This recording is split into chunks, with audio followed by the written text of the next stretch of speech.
তখন বলছে কেন ভগবান সব জায়গায় আছে?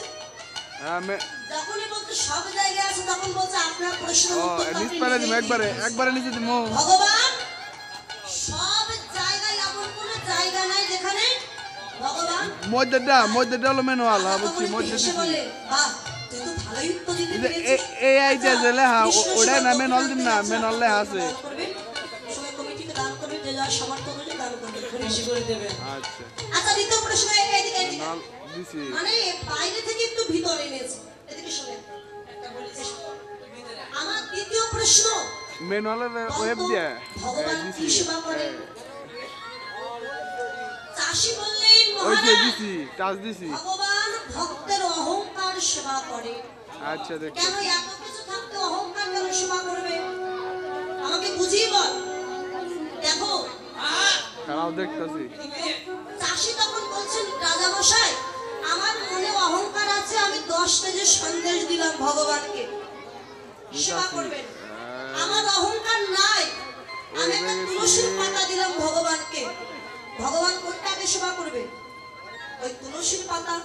আর যে অহংকার যুক্ত হৃদয়ে সন্দেশ দিয়েছেন, আগে সন্দেশ নয় অহংকারকে আগে সেবা করে নিয়ে তাকে পথে কাঙাল করে দেওয়ার পরে ওই ভক্ত যার সেবা দেবে ভগবান তাই সেবা করবে। আগে ভক্তের অহংকারটাই ভগবান আগে সেবা করবে। এই কথা শুনে রাজা বলছে ও তো ভালোই প্রশ্নের উত্তর দিয়েছে, একটু বসার জায়গা দে, বসার জায়গা দে। ওটা ম্যানুয়ালে থাকলে সমস্যা আছে, ম্যানুয়ালে এসে দিছি। আমার তৃতীয় প্রশ্ন বলতো ভগবান কখন হাসে? আচ্ছা তখন চাষি বলছে মহারাজ ভগবান হাসে মানুষের কথা শুনে। কি কথা? যখন কারোর ঘরে ছেলে মেয়ে অসুস্থ হয় ডাক্তার ডেকে নিয়ে আসে, তখন ডাক্তার কি বলে? ও দাদা চিন্তা করবেন না, এমন ওষুধ দিয়েছে আপনার ছেলেকে, আপনার ছেলেকে স্বয়ং যমরাজ পর্যন্ত নিতে পারবে না, আমি আছি, আমি আপনার ছেলেকে দেখবো, কেউ দিতে পারবে না, এমন ওষুধ দিয়েছে এক্ষুনি সুস্থ হয়ে যাবে, আমি সঙ্গে আছি। ভগবান তখন হেসে বলে নারদ ও যে ওই রোগীর গ্যারান্টি দিচ্ছে, ও নিজের গ্যারান্টি নিজে দিতে পারবে? রোগী দেখতে গেছে, ও বাড়ি ফিরে আসতে পারবে কিনা ওর গ্যারান্টি নিজে নিতে পারে না, ও আরেকজনের গ্যারান্টি দিচ্ছে। এই কথা শুনে ভগবান তখন হাসে। চাষির কথা শুনে রাজা তো খুব খুশি হয়েছে। আমার 4 নম্বর প্রশ্ন, ভগবান কি করেন? এই কথা শুনে চাষি বলে মহারাজ এর উত্তর যদি জানতে হয় আপনাকে দয়া করে সিংহাসন থেকে নেমে আমার কাছে আসুন। কেন আমি নামবো কেন? আরে আসুন না। এখন রাজা নেমে দেয় না, চাষির এখানে এসেছে, বলছেন আপনি আমার আসনে একটু বসুন।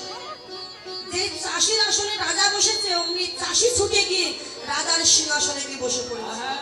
কি মজা! এই কে আছিস? ওকে বন্দি কর। ও আমার সিংহাসনে বসলো আর ওর এই সিংহাসনে ওরে আসন আমায় বসতে দিল, ওকে বন্দি কর। তখন চাষি বলে মহারাজ দয়া করে বন্দি করবেন না, আমি তো আপনার প্রশ্নের উত্তর দিয়ে দিলাম। কি উত্তর? না আপনি বললেন ভগবান কি করেন, এটাই তার উত্তর। আগে আমি ছিলাম ভিখারি, এখন আমি হয়েছি রাজা আপনার সিংহাসনে বসে। আপনি ছিলেন রাজা, এখন আপনি হয়ে গেছেন ভিখারি। মানে ভগবান কি করেন, আজ যে ভিখারি কালকে তাকে রাজা করে দেয় সে যদি ভালো কর্ম করে, আর আজ যে রাজা সে যদি খারাপ কর্ম করে কাল তাকে পথের ভিখারি করে দেয়। রাজা মশাই সন্তুষ্ট হলেন, সন্তুষ্ট অনেক ধন সম্পত্তি দান করলেন, ধন সম্পত্তি নিয়ে ঘরে ফিরে গেলেন। তাই ভগবান আগে ভক্তের অহংকার সেবা করেন, তারপরে ভক্তের ভক্তি বস্তু যেটা দেয় সেটাই ভগবানের সেবা করেন। হরি বল। কথা নয় আস্তে আস্তে দিয়ে দেন। শ্রীরাম কি কথা এখানে তো হইলা ঘরে বসি মাঠে না যাই, হইলা ঘরে বসি মাঠে না যাই,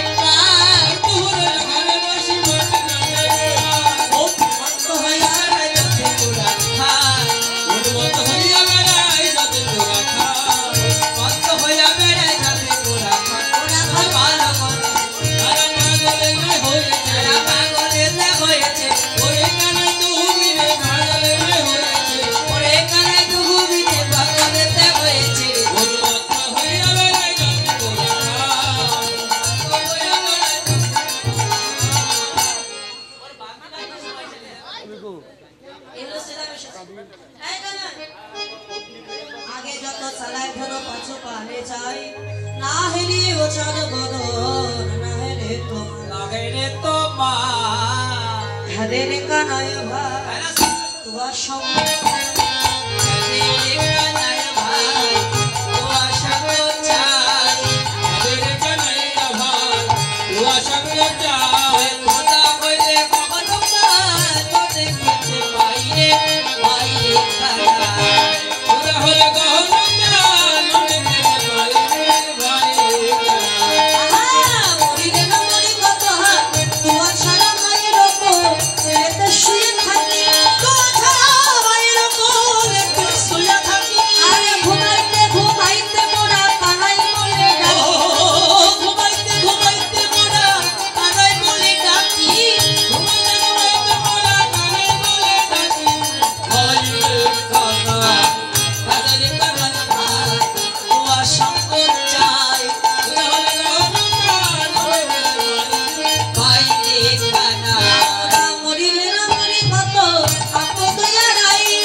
আমি ধরা দেবীর কোলে ধরা পড়েছি দেবীর কোলে ধরা পড়েছি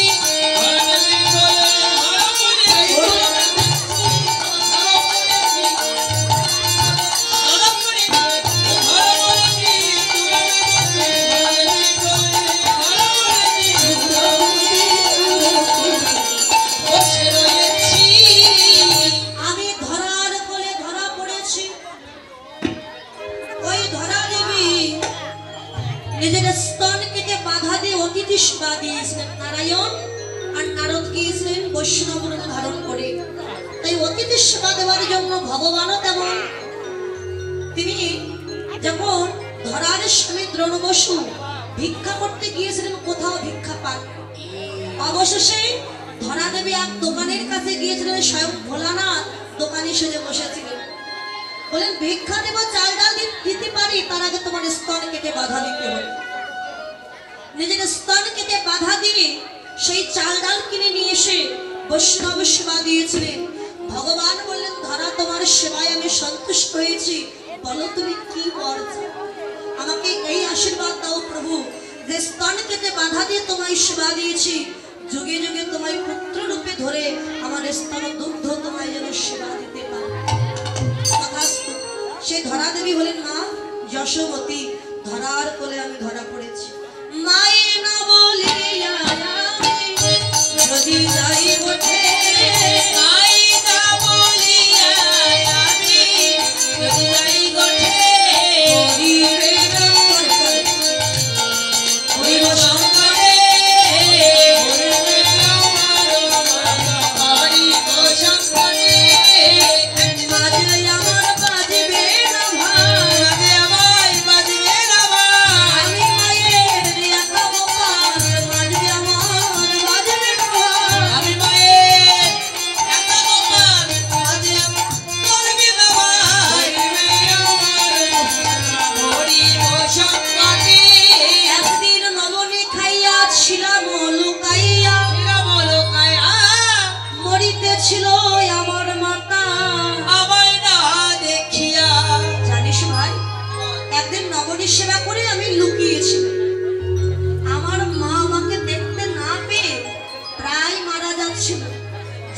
কোনো সন্তানের উচিত নয় পিতা মাতার মনে দুঃখ দেওয়া, কষ্ট দেওয়া। আর আমি পারবো না, আমি সন্তান হয়ে আমার মাকে দুঃখ দিতে, কষ্ট। জগতে কোনো সন্তান নাই যে মায়ের এক ধার দুধের ঋণ শোধ করতে পারে। কখনো শোধ হয় মা? কি হয়? বাবা মায়ের ঋণ সন্তান কেউ কোনোদিন শোধ করতে পারে।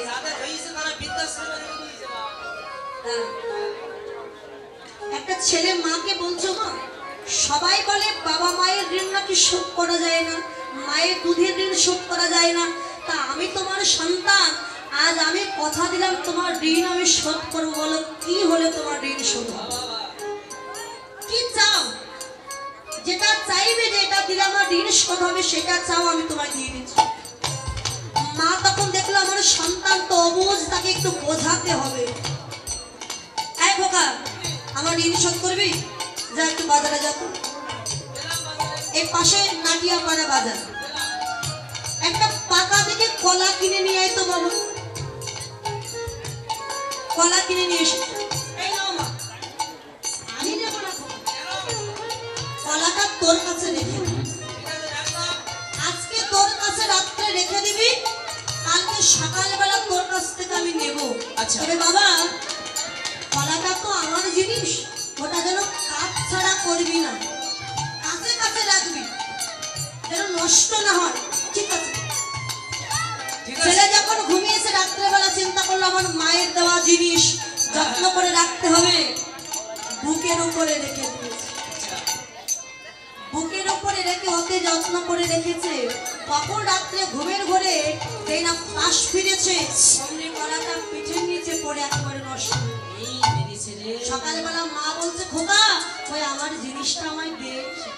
ছেলে বলে মা কিছু মনে করো না, যখন বুকের উপরে নিয়ে ঘুমিয়েছিলাম পাশ ফিরলাম, ঘুমের ঘরে পিঠের নিচে পড়ে চাপা পড়ে নষ্ট হয়ে গেছে। মা তখন বলে খোকা আমার একটা জিনিস মাত্র, একটা রাত তুই ঠিক মতো রাখতে পারলি। আর তুই যখন জন্ম নিয়েছিলি তখন তুই কত ছোট ছিলি, পাশে নিয়ে যখন ঘুমাতাম ঘুমের ঘরে যদি তোর গায়ে কোনো আঘাত লাগে, তাই কত রাত আমি ঘুমাইনি, তোকে কোলে নিয়ে সারা রাত বসে বসে রাত কাটিয়ে দিয়েছি, যেন তোর গায়ে কোনো আঘাত লাগে।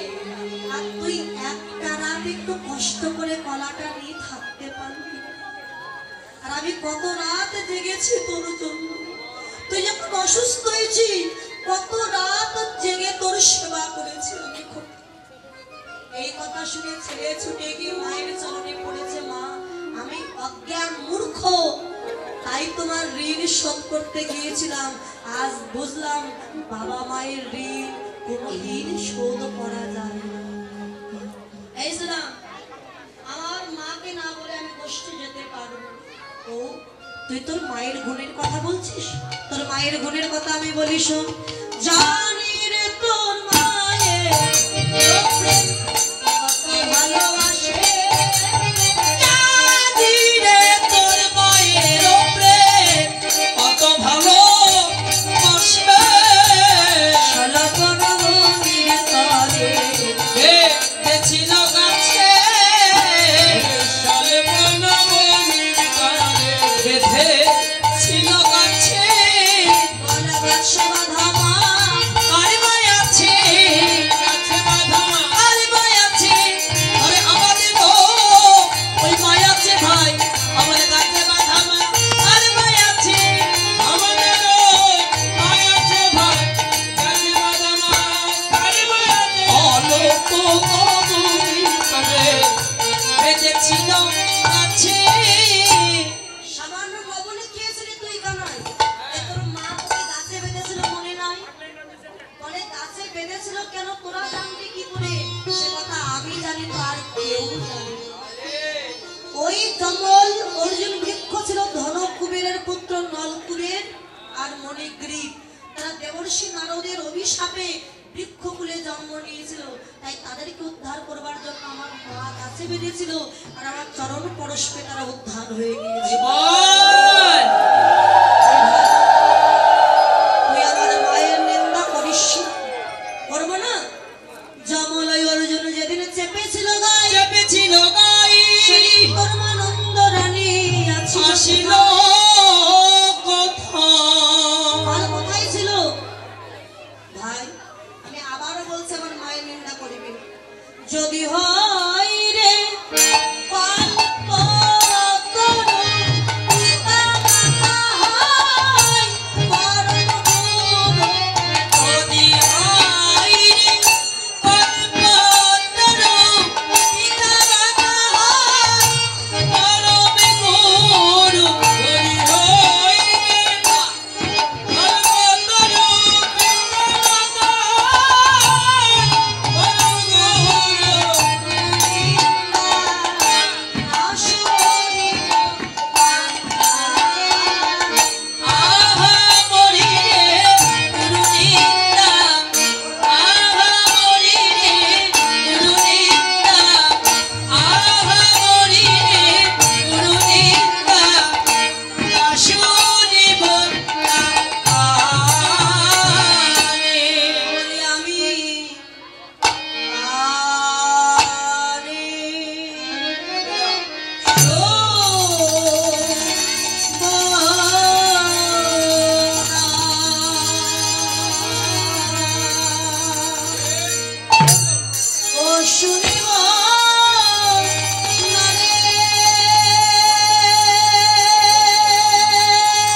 ভগবান বলেন যতই যাও না মন্দির মসজিদ, যতই করো গঙ্গা স্নান, বাবা মাকে না বাসলে হয় না খুশি।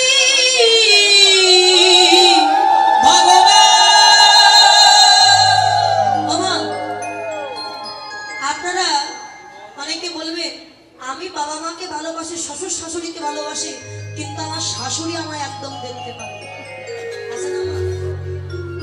অনেকে বাড়িতে শাশুড়ি আছে, বৌমাকে দেখতে কে চড়াবে তোর চড়া ধেনু, কে চড়াবে তোর চড়া ধেনু। আরে তুইও রাখাল কেন এত ঠাকুরানি, বাড়ি শুনে সবে মোরা কইল, বাড়ি শুনে সবে মোরা কইল। বলে কে বাঙালি শুনে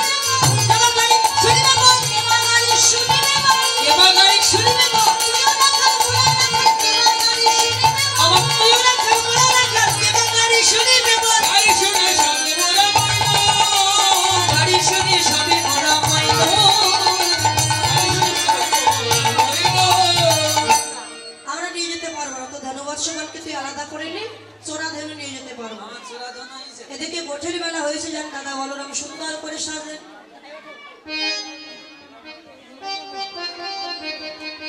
আজ তো সব গোঠে বাজনা, আজ তো সব গোঠে বাজনা,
সামনে ছায়াকে দেখে বলরাম বলছে,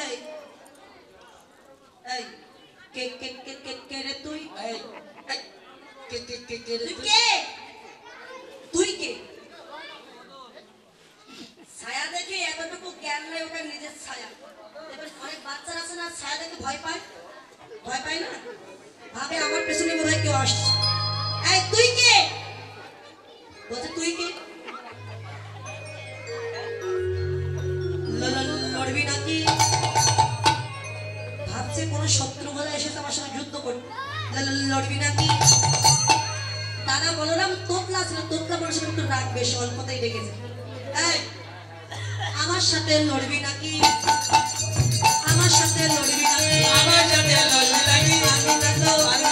আমার সাথে ভাই কানাই আছে, আমার সাথে লড়বি নাকি? আমার সাথে ভাই কানাই আছে, আমার সাথে লড়বি?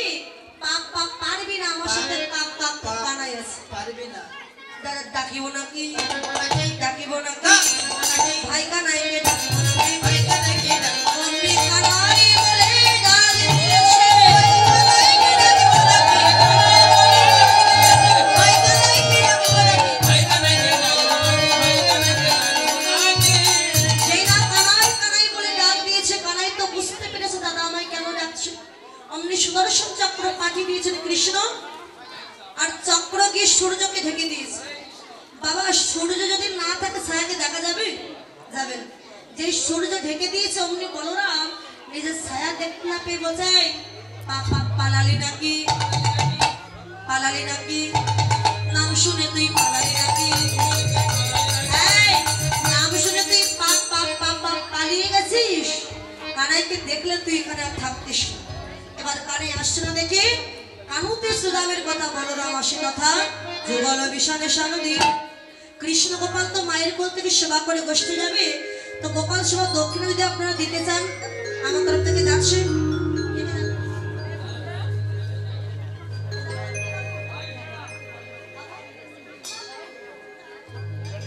আমার তরফ থেকে দুইজন যাচ্ছে, আপনারা গোপাল সেবা দক্ষিণা দান করতে পারেন। হরি বল, দুইজন যাও। গেল সবে যশোদা নিকটে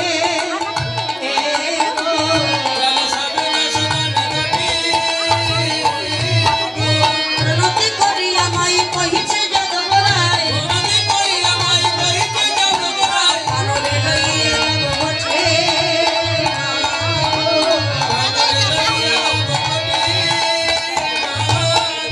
কি বলো বলিলি রাম বনে যাবে ধনুষে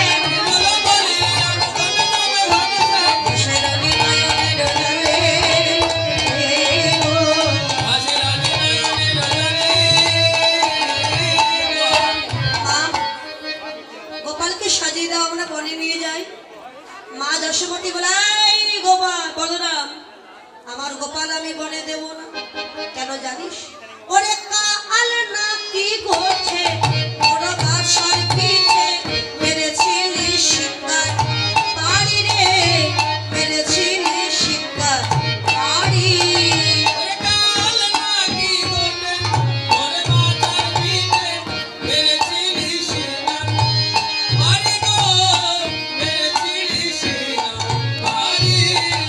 ও তুই এমনই নিদায় কঠিন নিদায় দয়া নাহি কহো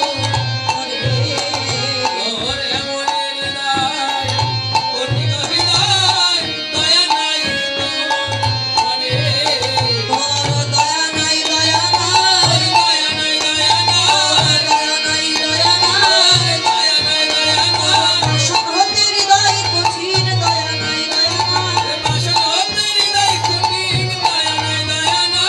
দয়া নাহি কহো তোরে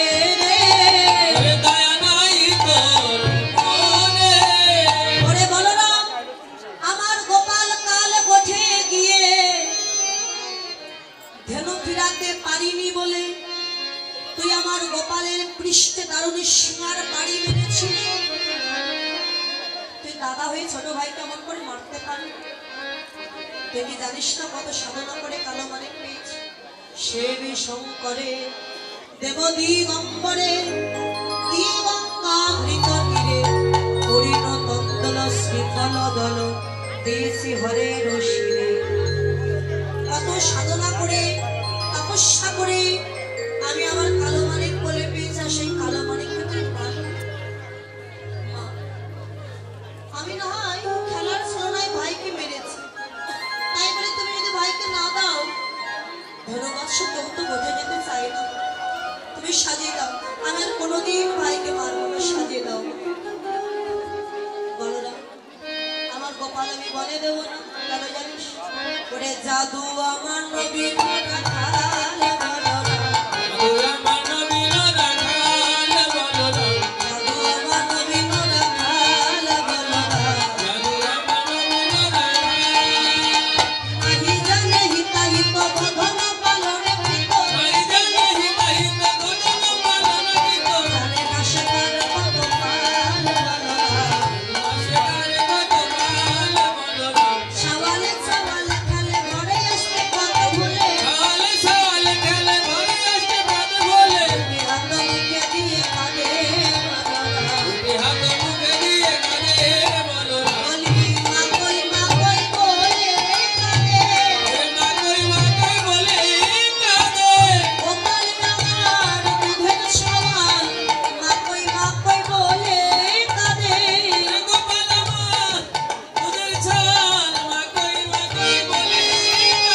দুটি হাত মুখে দিয়ে কাঁদে বলরাম জানিস বলরাম আমার গোপাল যখন খেলা করতে যায় ঘরে আসতে পদ ভুলে দুটি হাত মুখে দিয়ে মা কই কাঁদে এমন করে কাঁদে আমার গোপাল আমি বলে দেব এই কথা শ্রবণ করে শ্রীরাম বলে মা যার খেলায় জগৎ খেলে আস্তে আস্তে এত হয়েছে কেন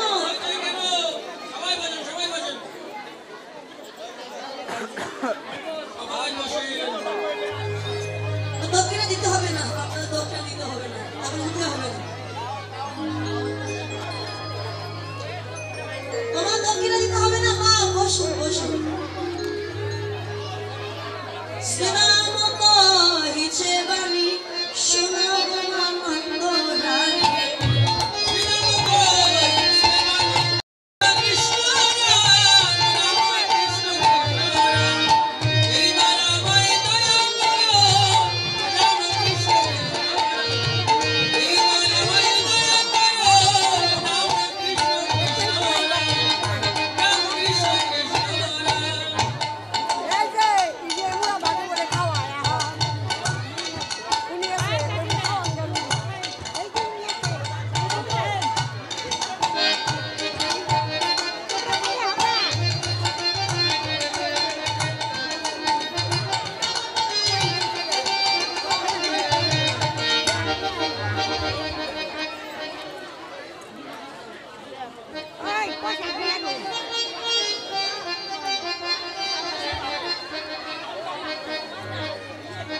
দিবল দিদি ভাইরা গীতা দক্ষিণা দান করেছেন, তো আশীর্বাদ করবেন। আশীর্বাদ করবেন, লেখাপড়া শিখে পিতা মাতার জন্য মুকুঞ্জ দেবতা এসেছে, তার ঘুড়ি কোটা মাথায় জটা বাবা ভোলানাথ। তো ভোলানাথ ভাই কানাইকে পূজা করছে, অনেক কত রকমের ফুল আছে সেই ফুল দিয়ে পূজা করে। সে দেবতা দুই কানে ধুতরার ফুল আছে, ধুতরার ফুল দিয়ে পূজা করে। আর মাথায় যে গঙ্গা আছে সেই গঙ্গা হতে জল আপনি করুন। ভাই কানাই ভোলানাথকে আশীর্বাদ করলে, যাও ভোলা এই যুগে কৃপা হবে না, আগত কলি যুগে গিয়ে তুমি অদ্বৈত হও না, অদ্বৈত হও না, অদ্বৈত হও না, অদ্বৈত হও না, অদ্বৈত বিধান অদ্বৈত নাম রহিত হয়ে অদ্বৈত হও না, তুমি অদ্বৈত হও, সেদিন তোমার মনোবাসনা পূর্ণ করবে। সেই দেবতা চলে যাওয়ার পর আরেকজন দেবী এসেছে, তার ভাবে এক নারী তুলনা দেবার নারী রূপে অন্ধকার নাশ করে, স্বর্ণকান্তে শশীমতী ভালো শুভে তুলে রাখি, বলে করে রহে গিরিধার, বলে লয়া গিরিধারে নদী খাওয়ায় দর্শন করে, বলে লয়া গিরিধারে নদী খাওয়ায় দর্শন করে, বাতায় নদী খায় তার ধারে, বাতায় নদী খায় তার ধারে। তারপরে দেখলাম এক দেবী এসেছে, সেই দেবী 10 হাত দেবী দুর্গা। 10 হাতে গোপাল সেবা দিচ্ছেন, বলে গোপাল একবার আমাকে মা বলে দাও। তখন গোপাল বলে আমি তোমায় মা বলবো না, তুমি বড় পাষাণী, একটু বসো, একটু বসো, 5 মিনিট বসো, তুমি বড় পাষাণী, সন্তানের মায়া মমতা বোঝো না। তখন সেই দেবী বলতে আজ আমাকে মা না বললেও সেদিন তোকে মা বলতে হবে, যেদিন কলি যুগে তুই হবি গৌর স্কন্ধে ভিক্ষার ঝুলি, পরে ভিক্ষার পাত্র নিয়ে আমার দুয়ারে গিয়ে বলবি মা সীতা ঠাকুরানী আমায় ভিক্ষা দাও, সেদিন তোর মতনে মাজাক শ্রবণ করে আমার মনোবাসনা পূর্ণ হবে। সেই দেবী চলে গেছে মা, আমি না বলতে পারছি না, মতনে কারণে সাজিয়ে গোপাল সাজাইতে নন্দ রানী, গোপালকে সাজাইতে নন্দ রানী না পারিল, আয় বাঁধিল ছবি আছে ভালো, আর বলে কুঞ্জ কালো, আর পাড়ায় কোটি টোটে শিকা তোলে পিঠে, কান্দিতে কান্দিতে বদন বেরিতে, ওই মরদ চলে মুখ ভেসে যায়, ওই মরদ শরীর ধরার মতো নয়ন জলে মুখ ভেসে যায়, বদন বেরিতে। রাধা বলরাম চূড়া মেরে দিয়েছেন, শ্রীরাম কপালে তিলক দিয়েছেন, সুবল চরণের উপর পড়ে মায়ের কাছে পেয়ে গেছে। যশোমতী মা রক্ষা মন্ত্র পড়াচ্ছে, কোটি তটে সুরক্ষণ রক্ষা করেন মাহেশ্বর, হৃদয় রাখুন নারায়ণ, ভুজ যুগ নখা বলে রাখিবে না বনমালে, কণ্ঠ মুখ রাখো সেই চক্র, এইসা পুত্র করি পতি অঙ্কস্ত রৌরি, ও মায়ের ফোঁটা দিল ভালে, হৃদয় সমাধবে কয় অন্তরাণে প্রেমময়, বলরামের হস্তে সমান এলো। যতক্ষণ আমার গোপাল ঘরে থাকে আমি মা হয়ে গোপালকে রক্ষা করি, আমার গোপালকে তোর পরে সঁপে দিলাম, এই বনের মা হয়ে আমার গোপালকে রক্ষা করিস। এই বলে কৃষ্ণ গোপাল মায়ের চরণে প্রণাম করলে, দণ্ডবত করি মায়, দণ্ডবত করি মায়, সঙ্গে রাখিয়া রাখালো ইহারে, ইহারে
जप हरे कृष्ण हरे राम भजो निताई गौर राधे श्याम जप हरे कृष्ण हरे राम भजो निताई गौर राधे श्याम जप हरे कृष्ण हरे राम भजो निताई गौर राधे श्याम जप हरे कृष्ण हरे राम भजो निताई गौर राधे श्याम जप हरे कृष्ण हरे राम भजो निताई गौर राधे श्याम जप हरे कृष्ण हरे राम हरे कृष्ण